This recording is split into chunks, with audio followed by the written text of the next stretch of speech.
Hi friends, welcome back to my channel. ಹೇಗಿದ್ದೀರಾ ಎಲ್ಲರೂ ಚೆನ್ನಾಗಿದ್ದೀರಾ ಅಂತ ಅಂದ್ಕೊಳ್ತೀನಿ. ಸೊ ಇವತ್ತು ನಾನು ಮತ್ತು ಜೀವನ್ ಅಪ್ಪು 3 ಜನ ಕೂಡ ಜೀವನ್ ಫ್ರೆಂಡ್ ಮದುವೆ ಇತ್ತು, ಅಲ್ಲಿಗೆ ಹೋಗ್ತಾ ಇದ್ದೀವಿ. ಸೊ ರಿಸೆಪ್ಷನ್ಗೆ ಅಟೆಂಡ್ ಮಾಡೋಣ ಅಂತ. ಇನ್ನು ನೆಕ್ಸ್ಟ್ ಡೇ ಮಾರ್ನಿಂಗ್ ಮುಹೂರ್ತಕ್ಕೆ ಹೋಗೋದಕ್ಕಾಗೋದಿಲ್ಲ. ಸೊ ಜೀವನ್ ಅಂತೂ ಹೇಳ್ತಾನೆ ಇದ್ರು ಒಂದು ವಾರದಿಂದ, ಹೋಗ್ಬಿಟ್ಟು ಬರೋಣ, ಇಲ್ಲೇ ನಿಯರ್ ಬೈನೇ ಇರೋದು ಅಂತ. ಯೂಶ್ವಲಾಗಿ ನಾನು ಯಾರ್ದು ಜೀವನ್ ಫ್ರೆಂಡ್ಸ್ ಮದುವೆಗೆ ಹೋಗ್ತಾ ಇರಲಿಲ್ಲ, ಬಟ್ ಇಲ್ಲೇ ಹತ್ರನೇ ಇರೋದ್ರಿಂದ ಸರಿ ಹೋಗ್ಬಿಟ್ಟು ಬರೋಣ ಅಂತ ಅಂದ್ಕೊಂಡು ಇವಾಗ ರೆಡಿ ಆಗ್ತಾಯಿದ್ದೀನಿ. ಸೊ ಬನ್ನಿ, ಹಾಗೆ ನಾನು ಯಾವ ರೀತಿ ರೆಡಿ ಆಗ್ತೀನಿ ಅನ್ನೋದನ್ನು ಒಂದು ಸ್ವಲ್ಪ ವಿಡಿಯೋ ಕ್ಲಿಪ್ಪಿಂಗ್ ತೊಗೊಂಡಿದ್ದೆ, ಅದನ್ನು ನಾನು ನಿಮ್ಮ ಜೊತೆ ಶೇರ್ ಮಾಡ್ಕೊಳ್ತಾ ಇದ್ದೀನಿ.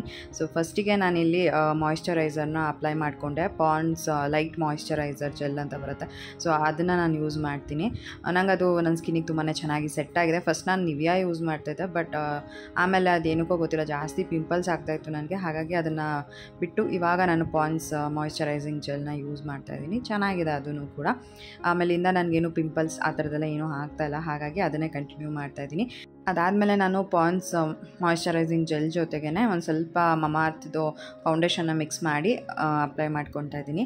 ಅದು ಈಸಿಯಾಗಿ ಬ್ಲೆಂಡ್ ಕೂಡ ಆಗುತ್ತೆ, ಜೊತೆಗೆ ಒಂದು ಸ್ವಲ್ಪ ಲಾಂಗ್ ಲಾಸ್ಟಿಂಗ್ ಆಗಿ ಇರುತ್ತೆ ಅಂತ ಅಂದ್ಬಿಟ್ಟು ನಾನು ಈ ರೀತಿಯಾಗಿ ಮಾಡಿಕೊಂಡೆ. ಸೊ ಈಗ ಫೌಂಡೇಶನಲ್ಲಿ ಅಪ್ಲೈ ಮಾಡ್ಕೊಂಡಿದ್ದಾಯಿತು. ಇವಾಗ ನಾನು ಕಾಂಪ್ಯಾಕ್ಟ್ ಪೌಡರ್ ಏನೂ ಯೂಸ್ ಮಾಡ್ತಾಯಿಲ್ಲ, ಜಸ್ಟ್ ವೈಟ್ ಟೋನ್ ಪೌಡರ್ ಇದೆಯಲ್ಲ ಅದನ್ನು ನಾನು ಡ್ಯಾಬಿಂಗ್ ಮೋಷನಲ್ಲಿ ಈ ರೀತಿ ಡ್ಯಾಬ್ ಮಾಡ್ತಾಯಿದ್ದೀನಿ ಅಷ್ಟೇ. ಜಸ್ಟ್ ಅದು ಫೌಂಡೇಶನ್ ಸೆಟ್ ಆಗೋದಕ್ಕೆ ಅಂತ ಅಂದ್ಬಿಟ್ಟು.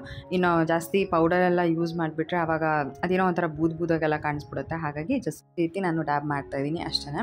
ಇದಾದಮೇಲೆ ನಾನು ಐಬ್ರೋನ ಫಿಲ್ ಮಾಡ್ಕೊಳ್ತಾ ಇದ್ದೀನಿ. ಸೊ ಒಬ್ಬೊಬ್ರದ್ದು ಒಂದೊಂದು ಮೇಕಪ್ ಟೆಕ್ನಿಕ್ ಇರುತ್ತೆ, ಬಟ್ ನಾನು ಈ ರೀತಿಯೇ ಯಾವಾಗಲೂ ಮೇಕಪ್ ಮಾಡ್ಕೊಳ್ಳೋದು. ಹಾಗೆಯೇ ನನಗೆ ಅದು ತುಂಬಾ ಚೆನ್ನಾಗಿ ಸೆಟ್ ಕೂಡ ಆಗಿದೆ. ಮುಂಚೆಯಿಂದನೂ ಕೂಡ ಅಷ್ಟೇ ನಾನು ಸ್ಟೆಪ್ ಬೈ ಸ್ಟೆಪ್ ಪ್ರತಿಯೊಂದು ಕ್ರೀಮ್ನೆಲ್ಲ ಅಪ್ಲೈ ಮಾಡಿಕೊಂಡು, ಅದಾದಮೇಲೆ ಕನ್ಸೀಲರು, ಕಾಂಪ್ಯಾಕ್ಟು ಆ ಥರದ್ದೆಲ್ಲ ಏನೂ ಮಾಡಲ್ಲ. ನನಗೇನಂದರೆ ಜಾಸ್ತಿ ಏನಂತಾರೆ ಡಾರ್ಕ್ ಸರ್ಕಲ್ಸ್ ಆ ಥರದ್ದೆಲ್ಲ ಏನೂ ಇಲ್ಲ, ಮತ್ತು ಡಾರ್ಕ್ ಸ್ಪಾಟ್ಸ್ ಆ ಥರದ್ದೆಲ್ಲ ಏನೂ ಇಲ್ಲ. ಸೊ ಜಸ್ಟ್ ನಾನು ಈ ಒಂದು ಮೇಕಪ್ ರೂಟೀನ ಫಾಲೋ ಮಾಡಿದ್ರೇ ನನಗೆ ತುಂಬಾ ಚೆನ್ನಾಗಿ ಮೇಕಪ್ ಫಿನಿಶಿಂಗ್ ಬರುತ್ತೆ ಅಂತ ಅನಿಸುತ್ತೆ. ಹಾಗಾಗಿ ನಾನು ಜಸ್ಟ್ ಇದನ್ನು ಅಷ್ಟೇ ಫಾಲೋ ಮಾಡೋದು. ಇನ್ನು ನಾನು ಐಬ್ರೋ ಫಿಲ್ ಮಾಡ್ಕೊಂಡಿದ್ದಾದಮೇಲೆ ನಾನು ಮಸ್ಕರಾನ ಅಪ್ಲೈ ಮಾಡ್ಕೊಳ್ತಾ ಇದ್ದೀನಿ. ನಾನಿಲ್ಲಿ ಐಲೈನರ್ ಏನೂ ಹಾಕೊಳ್ಳೋದು ಬೇಡ ಅಂತ ಅಂದ್ಕೊಂಡು ಮಸ್ಕರಾನ ಅಪ್ಲೈ ಮಾಡಿಕೊಂಡೆ. ಜಸ್ಟ್ ಇಷ್ಟೇ ಮಾಡಿಕೊಂಡ್ರೂ ಕೂಡ ನನಗೆ ಅದು ಲ್ಯಾಶಸ್ ಸ್ವಲ್ಪ ತಿಕ್ಕಾಗೆ ಇರೋದ್ರಿಂದ ಚೆನ್ನಾಗೇ ಕಾಣಿಸುತ್ತೆ ಮಸ್ಕರ ಅಪ್ಲೈ ಮಾಡಿದ್ರೆ. ಸೊ ನಾನು ಅಷ್ಟೇ ಅಂದ್ಕೊಂಡೆ. ಆಮೇಲೆ ಅನ್ನಿಸ್ತು ಐಲೈನರ್ ಅಪ್ಲೈ ಮಾಡ್ಕೊಳ್ಳೋಣ ಅಂತ ಅಂದ್ಬಿಟ್ಟು ಆಮೇಲೆ ಜಸ್ಟ್ ಥಿನ್ ಲೈನರ್ ಐಲೈನರ್ನ ಅಪ್ಲೈ ಮಾಡ್ಕೊಳ್ತಾ ಇದ್ದೀನಿ. ಸೊ ನಾನಿನ್ನೂ ರೆಡಿ ಆಗ್ತಾನೇ ಇದ್ದೀನಿ. ಜೀವನ್ ಆಲ್ರೆಡಿ ರೆಡಿಯಾಗಿ ಬಂದರು. ಹೇಗಿದೆ ಈ ಶರ್ಟ್ನ ವೇರ್ ಮಾಡಲಾ ಅಂತ ಕೇಳೋದಕ್ಕೆ, ಬಟ್ ನನಗೆ ಅನ್ನಿಸ್ತು ಬೇಡ ಅಂತ. ಯಾಕೆಂದರೆ ಅದು ಏನಿದ್ರೂ ಟ್ರೆಡಿಷ್ನಲ್ ವೇರ್ಗೆ ಸರಿ, ಬಟ್ ಅವರಿಗೆ ಜೀನ್ಸ್ ಜೊತೆಗೆ ಆ ಶರ್ಟ್ ಮ್ಯಾಚ್ ಆಗ್ತಾ ಇರಲಿಲ್ಲ. ಹಾಗಾಗಿ ಬೇಡ, ಮಾಮೂಲಿ ಯಾವುದಾದ್ರೂ ಬೇರೆ ಟಿ ಶರ್ಟ್ ಹಾಕ್ಕೊಳ್ಳಿ ಅಂತ ಹೇಳಿದೆ. ಸೊ ಹೋದರು ಮತ್ತೆ ಡ್ರೆಸ್ ಚೇಂಜ್ ಮಾಡೋದಕ್ಕೆ ಅಂತ ಅಂದ್ಬಿಟ್ಟು. ಇನ್ನು ಅವ್ರು ರೆಡಿ ಆಗೋ ಅಷ್ಟೊತ್ತಿಗೆ ನಂದು ಕೂಡ ಆಲ್ಮೋಸ್ಟ್ ಆಯಿತು ರೆಡಿಯಾಗಿದ್ದೆಲ್ಲನೂ. ಇಲ್ಲಿ ನಮ್ಮನೆ ನಿಯರ್ ಬೈ ಇರೋದ್ರಿಂದ ನಾವು ಆರಾಮಾಗೇ ಹೋಗ್ಬೋದು ಅಂತ ಅಂದ್ಕೊಂಡ್ವಿ. ಒಂದು ಸ್ವಲ್ಪ ಲೇಟೇ ಆಯಿತು. ಜೀವನ್ ಆಫೀಸಿಂದ ಬಂದು ಅವರು ಸ್ನಾನ ಮಾಡಿ ರೆಡಿ ಆಗೋ ಅಷ್ಟೊತ್ತಿಗೆ ಒಂಚೂರು ಲೇಟ್ ಆಯಿತು. ಜೊತೆಗೆ ನಾನು ಕೂಡ ಏನು ಬೇಡ ಬಿಡು ಹೋಗೋದು ಅಂತ ಅಂದ್ಕೊಂಡಿದ್ದೆ, ಬಟ್ ಆಮೇಲೆ ಜೀವನ್ ಇಲ್ಲ, ಬಾ ಹೋಗ್ಬಿಟ್ಟು ಬಂದ್ಬಿಡೋಣ, ಇಲ್ಲೇ ಹತ್ರನೇ ಇರೋದು ಅಂತ ಹೇಳಿದ್ದಕ್ಕೆ ಆಮೇಲೆ ಸರಿ ಅಂತ ಆವಾಗ ಎದ್ದು ಎಲ್ಲ ರೆಡಿ ಮಾಡಿಕೊಂಡು ಇವಾಗ ಹೊರಡ್ತಾ ಇದ್ದೀನಿ. ಇನ್ನು ಸ್ನಾನ ಮಾಡಿ ಅದಾದಮೇಲೆ ದೇವ್ರ ಪೂಜೆ ಮಾಡಿ ಆಮೇಲೆ ಬಂದು ನಾನು ರೆಡಿ ಆಗ್ತಾ ಇರೋದು. ಒಂದು ಸ್ವಲ್ಪ ಲೇಟೇ ಆಗೋಯಿತು ಇವತ್ತು. ಸೊ ಫೈನಲಿ ನಾನು ನನ್ನ ಲಿಪ್ಸ್ಟಿಕ್ ಎಲ್ಲ ಅಪ್ಲೈ ಮಾಡ್ಕೊಂಡಿದ್ದಾಯಿತು. ಅದಾದಮೇಲೆ ಒಂದು ಚಿಕ್ಕದು ಬ್ಲ್ಯಾಕ್ ಬಿಂದಿನ ಇಟ್ಕೊಂಡೆ. ಸೊ ಕಂಪ್ಲೀಟ್ ಆಗಿದೆ ನನ್ನ ಮೇಕಪ್ ಲುಕ್. ಇಷ್ಟೇ, ನಾನೇನು ಐ ಶ್ಯಾಡೋ ಅದೆಲ್ಲ ಅಪ್ಲೈ ಮಾಡಿಲ್ಲ. ನನಗೆ ಅದೆಲ್ಲ ಏನು ಅಷ್ಟಾಗಿ ಇಷ್ಟ ಆಗೋಲ್ಲ. ಯೂಶ್ವಲಾಗಿ ನಾನು ಐ ಶ್ಯಾಡೋಸ್ ಅದನ್ನೆಲ್ಲ ಯಾವುದು ಯೂಸ್ ಮಾಡೋದಿಲ್ಲ. ಸೊ ಇಷ್ಟೇ, ಜಸ್ಟ್ ಒಂದು ಸಿಂಪಲ್ಲಾಗಿ ಮೇಕಪ್ ಮಾಡ್ಕೊಂಡಿದ್ದಾಗಿದೆ. ಇವಾಗ ನಾನು ಒಂದು ಸ್ವಲ್ಪ ಹೇರ್ ಸ್ಟ್ರೈಟ್ನಿಂಗ್ ಮಾಡ್ಕೊಂಡು ಬಿಡೋಣ ಅಂತ ಅಂದ್ಬಿಟ್ಟು ಹೇರ್ ಸ್ಟ್ರೈಟ್ನಿಂಗ್ ಮಾಡ್ಕೊಳ್ತಾ ಇದ್ದೀನಿ. ಫಸ್ಟೆಲ್ಲ ನನಗೆ ಹೇರ್ಸ್ ತುಂಬಾ ಲಾಂಗ್ ಇತ್ತು. ಆವಾಗ ನನಗೆ ಸ್ಯಾರಿ ವೇರ್ ಮಾಡೋದಕ್ಕೆ ಒಂಥರ ಖುಷಿ ಆಗೋದು, ಯಾಕಂದರೆ ಜಸ್ಟ್ ಅದೊಂದು ಹೇರ್ ಕ್ಲಿಪ್ ಹಾಕ್ಕೊಂಡ್ಬಿಟ್ರೆ ಸಾಕಾಗ್ತಿತ್ತು, ತುಂಬಾ ಚೆನ್ನಾಗಿ ಕಾಣಿಸ್ತಿತ್ತು. ಬಟ್ ಈ ನಡುವೆ ಅಂತೂ ಫುಲ್ಲು ಹೇರ್ ಲಾಸ್ ಆಗಿಬಿಟ್ಟಿದೆ. ಏನೂ ಮಾಡೋದಕ್ಕಾಗಲ್ಲ. ಎಲ್ಲ ನಾವು ಫುಡ್ ರೂಟೀನ್ ಕೂಡ ಅದೇ ರೀತಿಯಾಗೇ ಇರುತ್ತೆ, ಜೊತೆಗೆ ಮನೆಯಲ್ಲಿ ಟೆನ್ಷನ್ ಅದು ಇದು ಅಂತ ಅಂದ್ಬಿಟ್ಟು ಅದು ಕೂಡ ಜಾಸ್ತಿ ಆಗೋಯಿತು. ಹಾಗಾಗಿ ಒಂದು ಸ್ವಲ್ಪ ಹೇರ್ ಫಾಲ್ ಕೂಡ ಜಾಸ್ತಿನೇ ಆಯಿತು.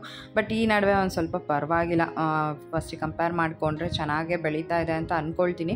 ನನಗೆ ಬೇಗ ಉದ್ದ ಆಗುತ್ತೆ ಕೂದಲು, ಬಟ್ ತಿಕ್ಕಿಲ್ಲ. ಸೊ ಅದೇ ಒಂದು ಮೇಯ್ನ್ ಪ್ರಾಬ್ಲಮ್.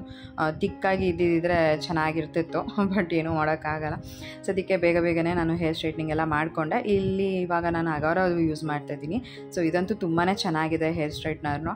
ನಾನು ಆಲ್ಮೋಸ್ಟ್ ಇದನ್ನು ತೊಗೊಂಡು 2 ಇಯರ್ಸ್ ಆಯಿತು ಅಂತ ಅಂದ್ಕೊಳ್ತೀನಿ. ಬೇಗನೂ ಮಾಡ್ಕೊಂಬಿಡ್ಬೋದು ಹೇರ್ ಸ್ಟ್ರೈಟ್ನಿಂಗ್, ಮತ್ತು ಯಾರ್ದಾದ್ರೂ ಹೆಲ್ಪ್ ಬೇಕು ಆ ಥರದ್ದೆಲ್ಲ ಏನೂ ಇಲ್ಲ. ನಾವೇ ಆರಾಮಾಗಿ ಹೇರ್ ಸ್ಟ್ರೈಟ್ನಿಂಗ್ನ ಮಾಡ್ಕೋಬೋದು.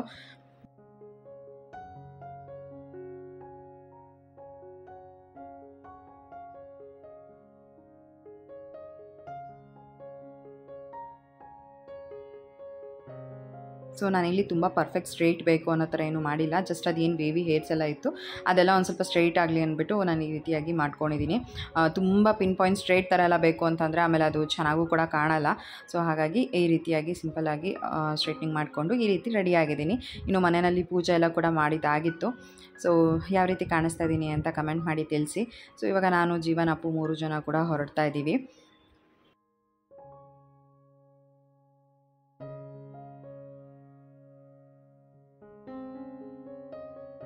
ಸೊ ನಮ್ಮನೆ ಹತ್ರ ಇಷ್ಟು ಚೆನ್ನಾಗಿರೋ ಛತ್ರ ಇದೆ ಅಂತ ನಂಗೆ ಗೊತ್ತೇ ಇರಲಿಲ್ಲ ನಿಜವಾಗ್ಲೂ.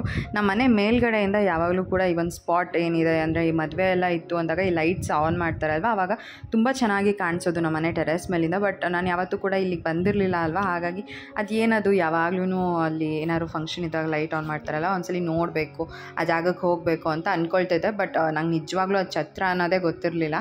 ತುಂಬಾ ಚೆನ್ನಾಗಿದೆ, ಚೆನ್ನಾಗಿ ಕೂಡ ಅಲ್ಲಿ ಏನು ಡೆಕೋರೇಟ್ ಎಲ್ಲ ಮಾಡಬೇಕು ಅದೆಲ್ಲ ಮಾಡಿದರು. ಮತ್ತು ಮೇಯ್ನಾಗಿ ಏನು ಅಂತಂದರೆ ಎಂಟ್ರೆನ್ಸ್ ನಂಗೆ ತುಂಬಾ ಇಷ್ಟ ಆಯಿತು ಅವ್ರು ಡೆಕೋರೇಟ್ ಮಾಡಿರೋದು. ಸೊ ಗಣೇಶ ಆಗಿರ್ಬೋದು, ಅದಾದಮೇಲೆ ಮೇಯ್ನಾಗಿ ಅಲ್ಲಿ ನೋಡ್ಬೋದು ಲಕ್ಷ್ಮೀ ವೆಂಕಟೇಶ್ವರ ಸ್ಟ್ಯಾಚು ಇಟ್ಟಿದ್ದಾರೆ.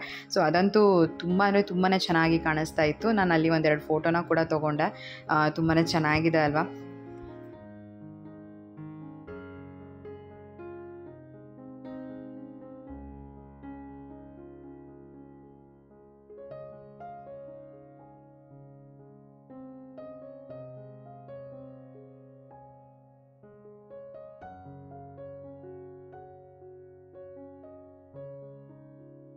ಸೊ ಫಸ್ಟಿಗೆ ಜೀವನ್ ಫ್ರೆಂಡ್ಸ್ ಎಲ್ಲರೂ ಕೂಡ ಸಿಕ್ಕಿದ್ರು, ಅವ್ರನ್ನ ಮಾತಾಡಿಸ್ಕೊಂಡು ಆಮೇಲೆ ನಾವು ಛತ್ರ ಒಳಗಡೆ ಬಂದ್ವಿ. ಸೊ ಇಲ್ಲಂತೂ ತುಂಬಾ ಚೆನ್ನಾಗಿ ಎಲ್ಲ ಡೆಕೋರೇಟ್ ಮಾಡಿದರು. ನಂಗೆ ಪರ್ಸ್ನಲಿ ತುಂಬಾ ಇಷ್ಟ ಆಯಿತು. ಹಾಗೆಯೇ ಮೇಯ್ನಾಗಿ ಹುಡುಗ ಹುಡುಗಿ ತುಂಬಾ ಚೆನ್ನಾಗಿ ಕಾಣಿಸ್ತಾ ಇದ್ರು. ನಾವು ಏನೇ ಆಗಿರಲಿ ಅಲ್ವಾ, ಮದುವೆಗೆ ಹೋಗಿದ ತಕ್ಷಣ ಹುಡುಗ ಹುಡುಗಿ ಯಾವ ರೀತಿ ಇದ್ದಾರೆ ಅನ್ನೋದೇ ನೋಡೋದು. ನನಗಂತೂ ಅವರಿಬ್ಬರು ಪೇರ್ ತುಂಬಾ ಇಷ್ಟ ಆಯಿತು, ತುಂಬ ಕ್ಯೂಟಾಗಿದ್ದಾರೆ. ಹಾಗೆಯೇ ಇವಾಗ ಹೋಗಿ ನಾವು ಕೂಡ ಗಿಫ್ಟ್ ಕೊಟ್ಟು ಅದಾದಮೇಲೆ ಫೋಟೋ ಕೂಡ ತೊಗೊಂಡು ಇವಾಗ ಕೆಳಗಡೆ ಬಂದು ವಿಡಿಯೋ ಮಾಡಿಕೊಂಡೆ. ಅಲ್ಲಿ ನಾನೇನು ವಿಡಿಯೋ ಮಾಡ್ಕೊಳ್ಳೋದಕ್ಕೆ ಹೋಗಲಿಲ್ಲ. ಸೊ ತುಂಬಾ ಚೆನ್ನಾಗಿದ್ದಾರೆ. ನಂಗೆ ಗೊತ್ತಿರಲ್ಲ ವಿಡಿಯೋ ಮಾಡ್ಕೋಬೋದೋ ಇಲ್ಲೋ ಅಂತ, ಬಟ್ ಒಂದು ವಿಡಿಯೋ ಕ್ಲಿಪ್ಪಿಂಗ್ ತೊಗೊಂಡೆ ಅಷ್ಟೇ ಹುಡುಗ ಹುಡುಗಿದು. ಅದಾದಮೇಲೆ ಊಟಕ್ಕೆ ಹೋಗಿ ಊಟ ಮಾಡಿಕೊಂಡು ಬಂದ್ವಿ. ಊಟ ಅಂತೂ ತುಂಬಾ ಚೆನ್ನಾಗಿತ್ತು ಎಲ್ಲನೂ ಕೂಡ.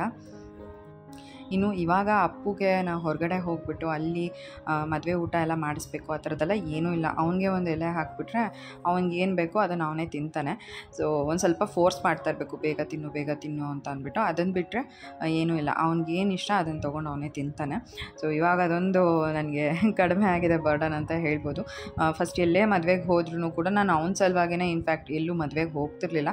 ನಾನು ಅವನಿಗೆ ಊಟ ಮಾಡಿಸ್ಕೊಂಡು ಕೂತ್ಕೊಂಡಾಗ ಅದು ಬೇಗನೆ ಖಾಲಿಯಾಗಿ ಹೋಗ್ಬಿಡೋದು ಪಂಕ್ತಿ ಎಲ್ಲನೂ. ನಾನು ಕೂಡ ಊಟ ಮಾಡ್ದಂಗಲ್ಲ, ಅವನಿಗೂ ಕೂಡ ಊಟ ಮಾಡಿಸ್ದಂಗಲ್ಲ ಅನ್ನೋ ಥರ ಆಗೋಗ್ಬಿಡ್ತಾಯಿತ್ತು. ಬಟ್ ಇವಾಗ ಒಂದು ಸ್ವಲ್ಪ ದೊಡ್ಡವನಾಗಿರೋದ್ರಿಂದ ಸಪ್ರೇಟಾಗಿ ಅವನಿಗೆ ಎಲೆ ಹಾಕ್ಸ್ಬಿಟ್ರೆ ಅವ್ನಿಗೇನು ಬೇಕು ಅವನ್ನೇ ತಿಂತಾನೆ. ಇಫ್ ಇನ್ ಕೇಸ್ ಅವ್ನು ಸರಿಯಾಗಿ ತಿಂದಿಲ್ಲ ಅಂದರೆ ಮನೆಗೆ ಹೋಗ್ಬಿಟ್ಟು ನಾನು ಊಟ ಮಾಡಿಸ್ಬೋದು ಅವನಿಗೆ ಅಂತ. ಈ ರೀತಿ ನಾನು ಇವಾಗ ಅವ್ನಿಗೆ ಅಭ್ಯಾಸ ಮಾಡಿಸಿದ್ದೀನಿ. ಇನ್ನು ಹೊರಗಡೆ ಬಂದು ಒಂದಷ್ಟು ಫೋಟೋ ವಿಡಿಯೋಸ್ ಎಲ್ಲ ಮಾಡಿಕೊಂಡೆ. ಇವಾಗ ನಾವು ಮನೆಗೆ ಹೊರಡ್ತಾ ಇದ್ದೀವಿ. ಮನೆಗೆ ಹೋಗೋ ಟೈಮಲ್ಲಿ ಒಂದು ಸ್ವಲ್ಪ ಮಳೆ ಕೂಡ ಬಂತು. ಹಾಗೆಯೇ ನಮ್ಮ ಮನೆಯಿಂದ ಜಸ್ಟ್ ಇಲ್ಲಿಗೆ ಹೆಂಗೆ ಅಂದರೆ ಒಂದು 5 ನಿಮಿಷ ಅಷ್ಟೇನೆ, ಜಾಸ್ತಿ ಏನೂ ಟೈಮ್ ಇಲ್ಲ. ಬೇಗನೆ ಬರ್ಬೋದು, ಬೇಗನೆ ಹೋಗ್ಬೋದು. ನಾವು ಅದೇ ಅಂದ್ಕೊಳ್ತಾ ಇದ್ವಿ, ನಮ್ಮ ರಾಣಿ ಮದುವೆನೂ ಇಲ್ಲೇ ಮಾಡ್ಬೋದಾಗಿತ್ತಲ್ವ, ಎಷ್ಟು ಚೆನ್ನಾಗಿದೆ ಈ ಒಂದು ಛತ್ರ ಅಂತ ಅಂದ್ಬಿಟ್ಟು. ನಾವು ಈ ಒಂದು ಸ್ಪಾಟ್ ಇದೆ ಅನ್ನೋದೇ ನಮಗೆ ಗೊತ್ತಿರಲಿಲ್ಲ. ಅದೊಂದು ಮಿಸ್ಟೇಕ್ ಆಯಿತು. ನಾನು ಜೀವನ ಅದನ್ನೇ ಮಾತಾಡ್ಕೊಂಡು ಬಂದ್ವಿ. ಎಷ್ಟು ಚೆನ್ನಾಗಿತ್ತು ಇಲ್ಲಿ, ಪಾರ್ಕಿಂಗ್ ಕೂಡ ಅಷ್ಟು ಚೆನ್ನಾಗಿದೆ, ಆಮೇಲೆ ಒಳಗಡೆ ಕೂಡ ಅಷ್ಟೇ ಚೌಟ್ರಿ ತುಂಬಾ ಚೆನ್ನಾಗಿದೆ ಅಂತೆಲ್ಲ ಮಾತಾಡ್ಕೊಂಡು ಬಂದ್ವಿ. ನಡಿ. ಸೊ ಬರ್ತಾ ಮಳೆ ಬಂದ್ಬಿಡ್ತು. ಇವಾಗ ಟೈಮ್ ಆಗಲೇ 10:30 ಆಗಿದೆ. ಇವಾಗ ಮನೆಗೆ ಬಂದ್ವಿ.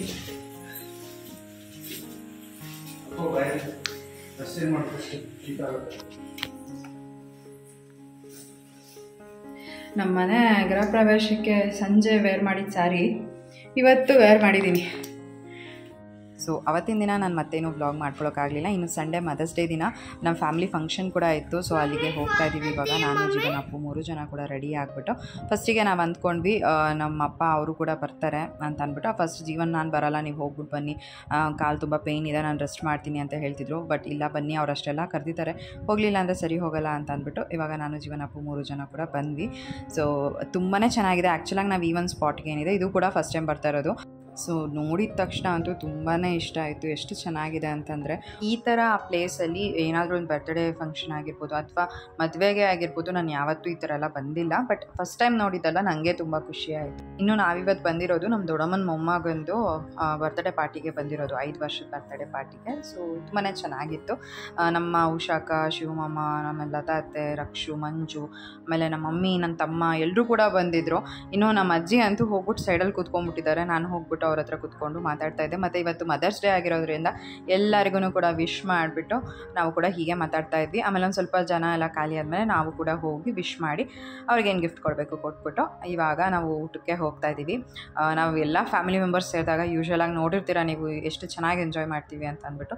ಸೊ ಇವಾಗಲೂ ಕೂಡ ಹಾಗೆ ಇದೆ, ತುಂಬಾ ಚೆನ್ನಾಗಿತ್ತು. ಇನ್ಫ್ಯಾಕ್ಟ್ ಹೇಳಬೇಕು ಅಂತಂದರೆ ನಾವು ತುಂಬಾ ಚೆನ್ನಾಗಿ ಎಂಜಾಯ್ ಮಾಡಿದ್ವಿ. ಹಾಗೆಯೇ ಇವಾಗ ಒಂದಷ್ಟು ಫೋಟೋಸ್ ಎಲ್ಲ ತೊಗೊಂಡು ಅಲ್ಲಿ ಇಲ್ಲಿ ಎಲ್ಲ ಸ್ಪಾಟಲ್ಲಿ ನಿಂತ್ಕೊಂಡು ಒಂದಷ್ಟು ಫೋಟೋಸ್ನೆಲ್ಲ ಕೂಡ ತೊಗೊಂಡ್ವಿ. ಮತ್ತು ಅಲ್ಲಿ ಮೇಯ್ನಾಗಿ ಏನಂದರೆ ಫೋಟೋ ಶೂಟ್ ಮಾಡೋದಕ್ಕೆಲ್ಲ ಸಖತ್ತಾಗಿದೆ. ಮೇಯ್ನಾಗಿ ಫೋಟೋಗ್ರಾಫರ್ ಮೇಲೆ ಡಿಪೆಂಡ್ ಆಗಿರುತ್ತೆ ಅವ್ರು ಯಾವ ರೀತಿ ಫೋಟೋ ಕ್ಲಿಕ್ ಮಾಡ್ತಾರೆ ಅಂತ. ಬಟ್ ನಿಜವಾಗ್ಲೂ ಮದುವೆಗಂತೂ ಮಾಡಿಸಿದ ಜಾಗ ಅಂತಲೇ ಹೇಳ್ಬೋದು, ಅಥವಾ ಬೀಗ್ ರೂಟಕ್ಕೆ ಆಗಿರ್ಬೋದು, ಈ ಥರದ್ದೆಲ್ಲ ನಿಜ ಸಖತ್ತಾಗಿರುತ್ತೆ. ನಮಗಂತೂ ಪರ್ಸ್ನಲಿ ತುಂಬಾ ಇಷ್ಟ ಆಯಿತು. ಇನ್ನು ಊಟದ ಬಗ್ಗೆ ಹೇಳಬೇಕು ಅಂತಂದರೆ, ಅವತ್ತಿನ ದಿನ ನಾನ್ ವೆಜ್ ಊಟ ಇತ್ತು. ಊಟನೂ ಅಷ್ಟೇ ತುಂಬಾ ಚೆನ್ನಾಗಿತ್ತು.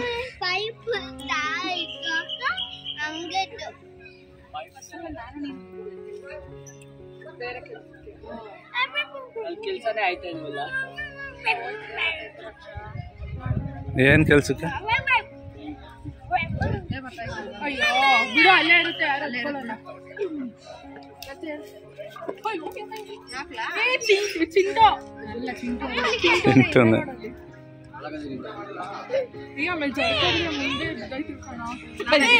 ಚಿನ್ನೋಕ್ಕ ಜೀವನ ನಮ್ಮೇಲೆ ಇಲ್ಲ, ಇಲ್ಲಿ ಬೀಳ್ತೀವಿ.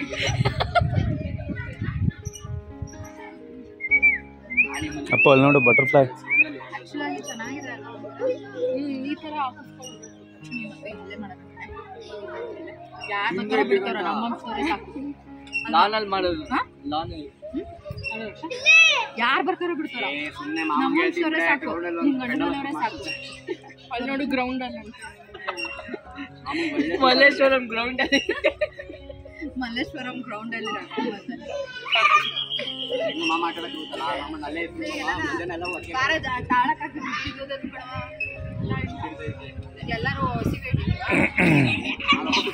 ಓ ಇದೇ ಅಲ್ಲಾಡ್ತೈತೆ, ಸ್ಟ್ಯಾಂಡ್ ಅಲ್ಲಾಡ್ತಿದೆ.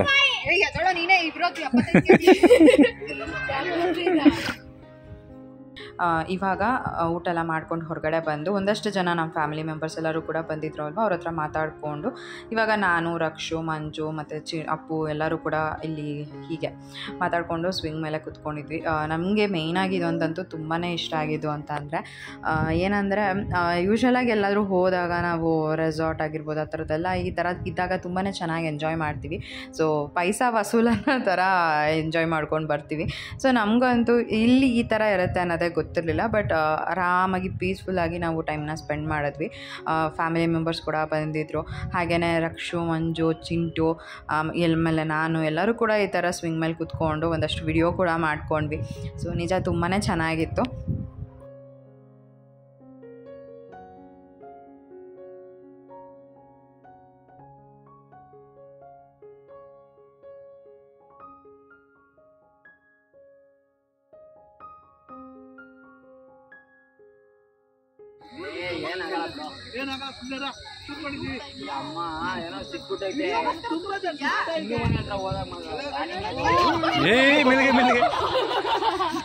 ಇದು ಹುಷಾರ ಮೇಲೆ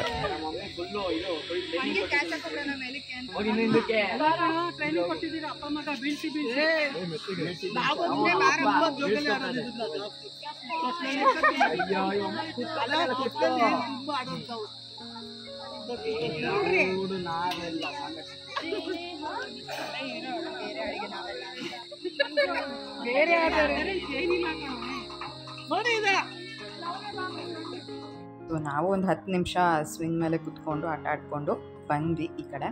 ಸೊ ಇಲ್ಲಿ ಒಂದು ವಾಕ್ ಹಾಗೆ ಹೋಗ್ಬಿಟ್ಟು ಬರೋಣ ಅಂದ್ಬಿಟ್ಟು ಇವಾಗ ನಾನು ಮತ್ತು ರಕ್ಷು ಇಬ್ಬರು ಕೂಡ ಬಂದ್ವಿ.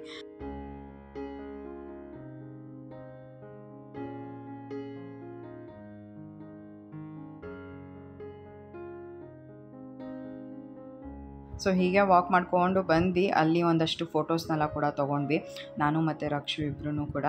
ಸೊ ತುಂಬಾ ಚೆನ್ನಾಗಿತ್ತು ನಿಜವಾಗ್ಲೂ.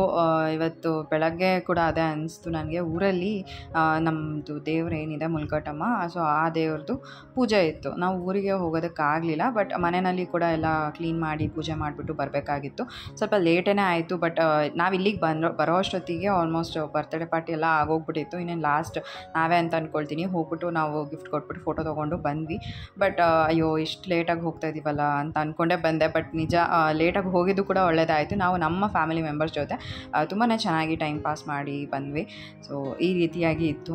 ಇನ್ನು ಇವತ್ತು ನಾವು ಊರಿಗೆ ಹೋಗಬೇಕಾಗಿತ್ತು, ಬಟ್ ಆಗಿರಲಿಲ್ಲ ಹೋಗೋದಕ್ಕೆ ಬಿಕಾಸ್ ಆಫ್ ಸಮ್ ರೀಸನ್ಸ್. ನೋಡೋಣ ನೆಕ್ಸ್ಟ್ ಯಾವಾಗಾದರೂ ಊರಿಗೆ ಹೋದಾಗ ನಾನು ವಿಡಿಯೋ ಮಾಡ್ಕೊಳ್ತೀನಿ.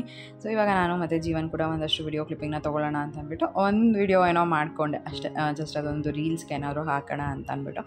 ಸೊ ಇಷ್ಟೇ ಫ್ರೆಂಡ್ಸ್, ಜಾಸ್ತಿ ಏನೂ ಮಾಡ್ಕೊಳ್ಳೋಕ್ಕಾಗಲಿಲ್ಲ. ಒಂದು ಸಣ್ಣ ಸಣ್ಣ ವಿಡಿಯೋ ಕ್ಲಿಪ್ಪಿಂಗ್ನ ತೊಗೊಂಡೆ. ಇನ್ನು ಇವಾಗ ನಮ್ಮ ರಕ್ಷು ಮತ್ತು ನಮ್ಮ ಅತ್ತೆ ಮಂಜು ಅಮ್ಮ ಎಲ್ಲರೂ ಕೂಡ ಹೊರಡ್ತಾ ಇದ್ದಾರೆ. ಸೊ ಅಪ್ಪು ಅಂತೂ ಫುಲ್ ಹಠ ಮಾಡ್ತಾಯಿದ್ದ, ನಾನು ಬರ್ತೀನಿ ಅಂತ ಅಂದ್ಬಿಟ್ಟು. ಸೊ ರಕ್ಷು ಬಂದು ಮನೆಯಲ್ಲಿ ಆಮ್ಸ್ಟರ್ ಮರಿ ಹಾಕಿದೆ ಅಂತ ಹೇಳಿದ್ಲ. ಸೊ ಅಪ್ಪುಗೆ ಏನಂದರೆ ಹೋಗಬೇಕು ನೋಡಬೇಕು ಅನ್ನೋ ಥರ. ನನಗೆ ಕಳ್ಸೋದಕ್ಕೇನೂ ಅಲ್ಲ, ಬಟ್ ನಾನು ಹೋಗಿ ಕರ್ಕೊಂಬರ್ಬೇಕಲ್ಲ. ಸೊ ಅದೇ ಒಂದು ನನಗೆ ಇವಾಗ ಬಿಗ್ ಟಾಸ್ಕ್ ಆಗೋಗ್ಬಿಟ್ಟಿದೆ. ಸೊ ಹಾಗಾಗಿ ಬೇಡ ರಕ್ಷು, ಇನ್ನೊಂದ್ಸಲಿ ಯಾವಾಗಾದರೂ ಕಳಿಸ್ತೀನಿ ಅಂತ ಹೇಳಿ ಅವರು ಕೂಡ ಹೊರಟರು. ಇವಾಗ ನಾನು ಜೀವನ್ ಅಪ್ಪು 3 ಜನ ಕೂಡ ಈ ಒಂದು ಏರಿಯಾ ಕಡೆಯಿಂದ ಬಂದ್ವಿ. ನನಗೆ ಇದೇನಂದರೆ ಫಸ್ಟ್ ಟೈಮ್ ಬರ್ತಾ ಇರೋದಲ್ವಾ, ಫುಲ್ ಕಂಪ್ಲೀಟಾಗಿ ಅದು ಲೇಔಟ್ ಥರ ಮಾಡ್ತಿದ್ದಾರೆ, ತುಂಬಾ ಚೆನ್ನಾಗಿದೆ ಅಂತ ಅನ್ನಿಸ್ತು. ಆನ್ ದ ವೇ ಬರುವಾಗ ನಾವು ಪೀಕಾಕ್ನ ಕೂಡ ನೋಡಿದ್ವಿ, ಅದು ಕೂಡ ಒಂಥರ ಏನೋ ಚೆನ್ನಾಗಿದೆ ಅಂತ ಅನ್ನಿಸ್ತು. ಸೊ ಪೀಕಾಕ್ನ ನೋಡಿದ್ರೆ ಯಾರಿಗೆ ತಾನೇ ವಿಡಿಯೋ ಮಾಡ್ಕೋಬೇಕು ಅಂತ ಅನ್ಸಲ್ಲ. ಸೊ ಅಲ್ಲೊಂದು ವಿಡಿಯೋ ಕ್ಲಿಪ್ಪಿಂಗ್ನ ತೊಗೊಂಡೆ. ಸೊ ಇಷ್ಟ ಫ್ರೆಂಡ್ಸ್, ಇವತ್ತಿನ ಒಂದು ವಿಡಿಯೋನ ನಾನು ಇಲ್ಲಿಗೆ ಎಂಡ್ ಮಾಡ್ತೀನಿ. ಇವತ್ತಿನ ಈ ಒಂದು ವಿಡಿಯೋ ನಿಮ್ಗೆ ಇಷ್ಟ ಆಗಿದ್ದರೆ ಲೈಕ್ ಮಾಡಿ, ಕಮೆಂಟ್ ಮಾಡಿ, ಶೇರ್ ಮಾಡಿ. ಇನ್ನೂ ಯಾರು ನನ್ನ ಯೂಟ್ಯೂಬ್ ಚಾನಲ್ನ ಸಬ್ಸ್ಕ್ರೈಬ್ ಮಾಡ್ಕೊಳ್ತಾರೆ ನೋಡ್ತಾ ಇದ್ದೀರಾ, ದಯವಿಟ್ಟು ನನ್ನ ಯೂಟ್ಯೂಬ್ ಚಾನಲ್ನ ಸಬ್ಸ್ಕ್ರೈಬ್ ಮಾಡ್ಕೊಂಡು ನೋಡಿ. ಸಿಗೋಣ ಮುಂದಿನ ವಿಡಿಯೋನಲ್ಲಿ. Thanks for watching. ಬಾಯ್.